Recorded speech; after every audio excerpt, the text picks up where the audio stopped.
વિદ્યાર્થી મિત્રો, હવે આપણે એક મુદ્દો ભણીએ કે જે આપણી બુકમાં નથી પણ 12મામાં થોડીક સમજ આવે છે કે CAM પથ, કેસ્યુલેશિયન એસિડ મેટાબોલિઝમ પથ.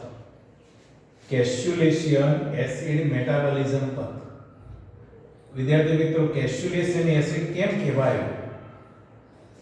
તો વિદ્યાર્થી મિત્રો, આ પથ સૌપ્રથમ કે ક્રેસ્યુલેસી કુળની વનસ્પતિ જેવી કે અનાનસ જેવી વનસ્પતિમાં સૌપ્રથમ જોવા મળી આ ઘટના. અને એમાં એક એસિડિક પદાર્થનું નિર્માણ થતું હતું 4 કાર્બન વાળા, અને ના લીધે આ કુળ પરથી એસિડનું નામ આપ્યું છે ક્રેસ્યુલેશિયન એસિડ.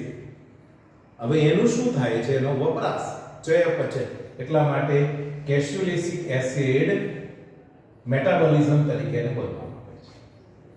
હવે એક રીતે જોવા જઈએ તો કેસ્યુલેસી કુળમાં સૌપ્રથમ જોવા મળ્યું અનાનસ જેવી, એ ઉપરાંત ફાફડા છોડ જેવા ઘણા છોડ જેને કેક્ટસ કહીએ છે એમાંય જોવા મળ્યું.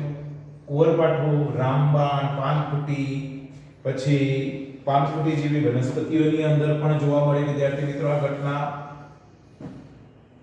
હવે આપણે વિચારીએ એ સિવાય પણ વિદ્યાર્થી મિત્રો ઇફોર્બિએસી કુળની વનસ્પતિમાં યુફોર્બિએસી કુળની વનસ્પતિઓની અંદર પણ જોવા મળી આ ઘટના. હવે આ ઘટના જોવા જઈએ તો એમ કહેવાય કે C4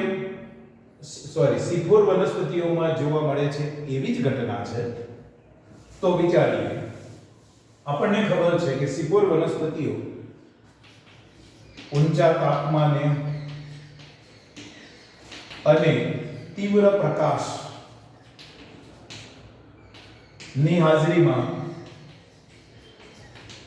C4 વનસ્પતિઓ પ્રકાશ સંશ્લેષણની ક્રિયા કરે છે, અને માટે આપણે C4 પરિપથ જાણીએ છીએ.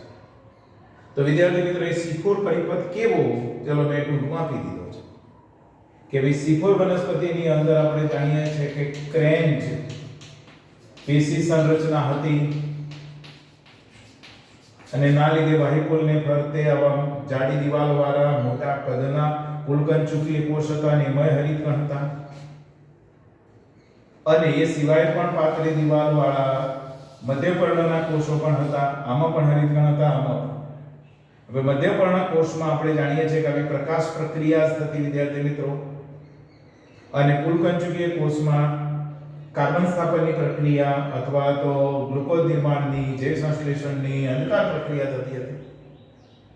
બે અલગ અલગ, કારણ કે આની અંદર હરિતકણમાં ગ્રેના વિકસિત હતા, જ્યારે કુલકંચુક કોષમાં આવેલા હરિતકણમાં ગ્રેના અલ્પ વિકસિત હતી.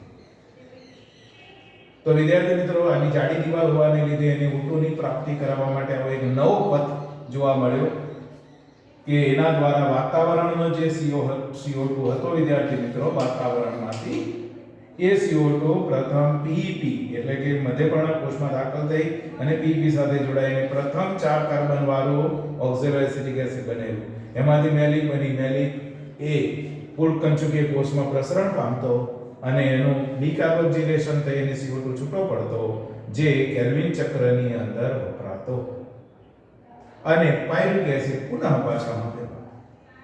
હવે વિદ્યાર્થી મિત્રો, આપણે જોઈએ કે CAM પથ વનસ્પતિઓ છે એ પણ ઊંચા તાપમાને તીવ્ર પ્રકાશની હાજરીમાં, એમાં ક્રેન્ચ પેશી રચના નથી. જો ક્રેન્ચ પેશી રચના જે હમણાં બોલ્યા એ રચના નથી, માત્ર મધ્યપર્ણ કોષમાં આ ક્રિયા થાય છે. સાથે સાથે આવી વનસ્પતિ ઊંચા તાપમાને તીવ્ર પ્રકાશ અને ખાસ પાણીની અસર હોય ત્યાં જીવી શકનારી વનસ્પતિઓ છે. એટલા જ માટે આ વનસ્પતિ પાણીનો વ્યય અટકાવવા માટે દિવસે રંધ્ર બંધ અને રાત્રે રંધ્ર ખુલ્લા જોવા મળે. ચલો આવા રંધ્રોને સ્કોટો એક્ટિવ રંધ્ર, સ્ટોમા, સ્ટ્રોમેટા તરીકે બોલતા હતા. સ્કોટોએક્ટિવ જો દિવસે બંધ રંધ્ર અને રાત્રે ખુલ્લું. તો હવે વિચારો વિદ્યાર્થી મિત્રો કે રાત્રે શું થશે? તો રંધ્ર ખુલ્લા હશે. વળી પાછા બે પ્રકારના કોષો નથી, માત્ર મધ્યપર્ણ કોષ. એટલે બીજી વિચારી લો કે ભાઈ એક જ પ્રકારનો કોષ છે અને મધ્યપર્ણ કોષ જ થયો હોય. આખો મધ્યપર્ણ કોષ કલ્પના કરી લો. C4 પરિપથ તો છે જ એમાં, એટલે C4 પરિપથ ટાઈપની. તો હવે વિદ્યાર્થી મિત્રો યાદ રાખો કે એક જ પ્રકારના કોષ મધ્યપર્ણ કોષ, એની અંદર વિદ્યાર્થી મિત્રો રાત્રે રંધ્ર ખુલ્લા હોય ત્યારે CO2 અંદર વધુ પ્રસરે. પ્રસરવાને લીધે ઓક્ઝાલોએસિડિક અને મેલિક એસિડ બને. પણ વિદ્યાર્થી મિત્રો આ મેલિક એસિડ જે બન્યો એ રસધાનીની અંદર રસધાનીમાં સંગ્રહ થાય. એટલે રાત્રે એસિડ બની અને 4 કાર્બન વાળા એસિડ મેલિક એસિડ જેવા બની અને રસધાનીઓમાં સંગ્રહ પામે. યાદ રાખજો રસધાનીઓમાં, નહીતર કોષરસની pH ડિસ્ટર્બ થઈ જાય. એટલા માટે આ મેલિક એસિડ રસધાનીની અંદર સંગ્રહ પામે, સ્ટોર થાય. હવે વિદ્યાર્થી મિત્રો દિવસે શું થશે? દિવસે તો દિવસે વિદ્યાર્થી મિત્રો પ્રકાશ મળશે. એટલે પ્રકાશ મળવાને લીધે વિદ્યાર્થી મિત્રો આપણે જાણીએ છીએ કે પ્રકાશ પ્રક્રિયા શરૂ થવાની, O2 ઉત્પન્ન થવાનો. આપણે જાણીએ છીએ કે આ રીતે ATP અને NADPH જેવી મધ્યસ્થી નિપજો બનવાની. ચલો એ વળી પાછા કેલ્વિન ચક્રમાં. તો દિવસે CO2 જોઈશે, પણ દિવસે તો ભણે આપણે રંધ્ર બંધ છે. તો આવા સમયે બહારથી CO2 નહીં પ્રાપ્ત થઈ શકે, પણ આવા સમયે રસધાનીમાં સંગ્રહ પામેલા મેલિક એસિડ એનું ડીકાર્બોક્સિલેશન થશે. ડીકાર્બોક્સિલેશન દિવસે થાય અને CO2 છૂટો પડે. એ CO2 હવે અહીં વપરાશે અને કેલ્વિન ચક્ર. યાદ રાખજો કે રાત્રે CO2 નો સ્ટોર કરે છે આ વનસ્પતિ. કઈ? CM પદ દર્શાવે. અને સ્ટોર કરવા માટે C4 પદ જેવો જ છે કે ભાઈ મેલિક એસિડ બનાવી અને એ મેલિક એસિડનો સંચય રસધાનીમાં કરી નાખે. દિવસે જ્યારે પ્રકાશ મળે છે ત્યારે આ મેલિક એસિડ એ પ્રસરીને કોષરસમાં આવે, એનું ડીકાર્બોક્સિલેશન થાય, CO2 છૂટો પડે અને એ CO2 પાછો એ કેલ્વિન ચક્રની અંદર વપરાય. ઘણા એમ કે સાહેબ આ પાયરુવિક એસિડ, એનાથી યાદ રાખજો પાયરુવિક એસિડ તો વિદ્યાર્થી મિત્રો પ્રસરીને બહાર પણ નીકળી શકે. આ પાયરુવિક એસિડમાંથી PEP પણ બની શકે, શ્વસનમાં પણ વપરાય. ચલો એમાં આપણે પડવાની જરૂર નથી. તો એક વધારાની સમજ યાદ રાખજો કે કેસ્યુલેસિન એસિડ મેટાબોલિઝમ પદ કઈ વનસ્પતિઓમાં જોવા મળે? તો આમ તો જોવા મળે તો C4, પણ બધી C4 નહીં.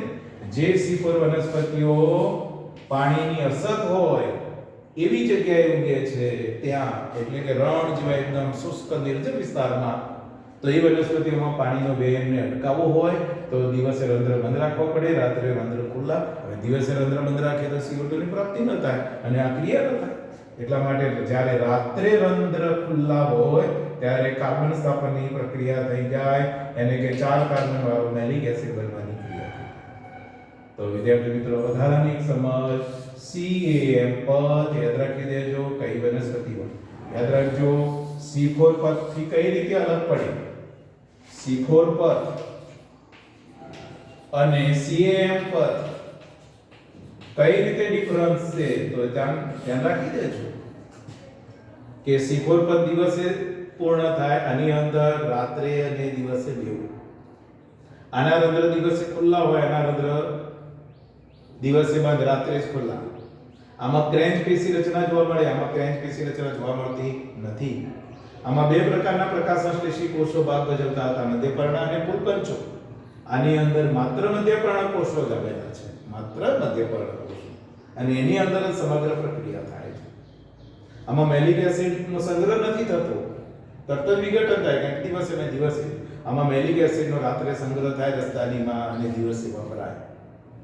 તો આ બંને ડિફરન્સ સાથે આપણે CM પદ વિદ્યાર્થી મિત્રોને પૂરો કર્યો. અને વધારાનો મુદ્દો છે, પણ સમગ્ર આટલું જો પ્રકાશ સંશ્લેષણ સરસ રીતે આપણે સમજતા હો તો આ મુદ્દાથી તમને એમ લાગશે કે ભાઈ વધારે બહુ જ ઓડ ટફ પરિસ્થિતિમાં પણ વનસ્પતિઓ રણ જેવા વિસ્તારમાં પાણીની અસર કેમ ટકે છે, તો એના માટેનો એક મુદ્દો આપણે